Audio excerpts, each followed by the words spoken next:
Hi everyone. I've been ill, so I'm behind on reading your posts, but should be up to speed in the next day or two. You're encountering what for some is one of the more difficult parts of our textbook, Chapter 3. But it's a particularly important chapter, so I hope you'll take the time to reread whatever you need in order to understand what this chapter has to offer. Those of you with backgrounds in biology or chemistry may have an easier go of it. In any event, anyone who wants to offer interpretations that they think help them to understand or digest this material, please post them for all of us. Clearly, the heart of this chapter is the brain reward system. This is the key to our understanding of the neurochemical aspects of addiction. We've known for decades about the social and environmental components, but the more recent research on neurochemistry has been particularly enlightening. As the authors say as part of their summary, and I'll quote them here, a conceptual structure for drug addiction focused on changes in reward function that lead to excessive drug intake provides a useful model to understand this complex phenomenon. So we've got a structure that reflects changes in the reward system. And then this leads to excessive drug intake.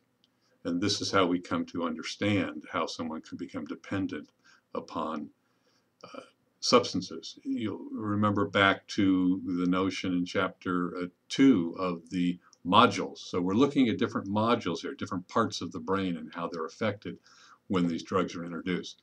So the introduction of into the body of exogenous chemicals from outside the body, like psychoactive drugs. They disrupt the production of dopamine, and therefore they disrupt the orderly functioning of the brain reward system.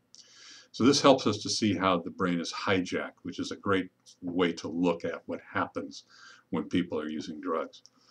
The other aspect that the authors point out in this chapter is the onset of a stress-producing system and the disruption of the brain's anti-stress system. So this combination helps to explain the malaise, the unease that people who are trying to abstain from drugs are experiencing. All right, the stress is produced at a higher level, and the anti-stress part of the brain, anti-stress system in the brain, is disrupted. So not only is the brain not producing sufficient dopamine once drug use stops, it's actually producing higher levels of stress, and therefore relapse is to be expected in many people when you've got that combination. So anyway, plow through this chapter because it's important for you to understand these mechanisms as well as you can. Related to all this, but not necessarily directly to drug abuse, is research I just heard about with the elderly. We lose about 6 to 7% of our dopamine receptors in the brain each decade between the ages of 20 and 80. So over 6 decades, that's upwards of 40–45% of our dopamine receptors are lost, just part of the aging process. And this means that, among other things, cognition is affected because of the location of some of these dopamine receptors in the brain. So this would help us to understand something about dementia.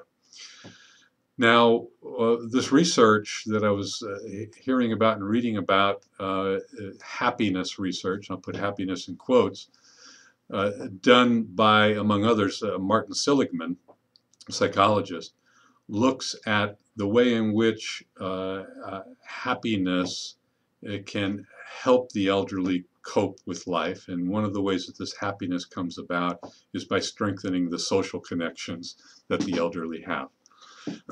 So feeling more of a community, for example, may lead to an increase in dopamine production. We've got a great loss in dopamine receptors, and so any increase in dopamine is going to be welcome for the elderly. And this may help them cope and feel better about themselves in the midst of all this loss of dopamine receptors.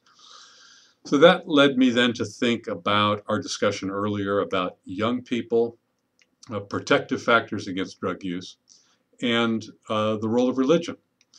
You'll recall that it was suggested that religion was a protective factor, and one student in a posting said, well, I know lots of Christians that have problems with drugs, and that's actually absolutely correct. And my response to that was that I think that perhaps rather than religious beliefs per se, it's an involvement in a religious community. It's feeling part of something bigger than you that gives people support and makes them feel good about themselves.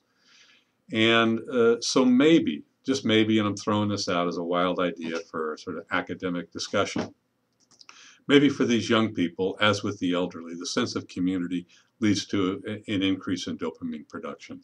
They're getting sufficient dopamine, they're getting sufficient reward, they're feeling good about themselves, and the need to turn to drugs to get that rush is not necessary.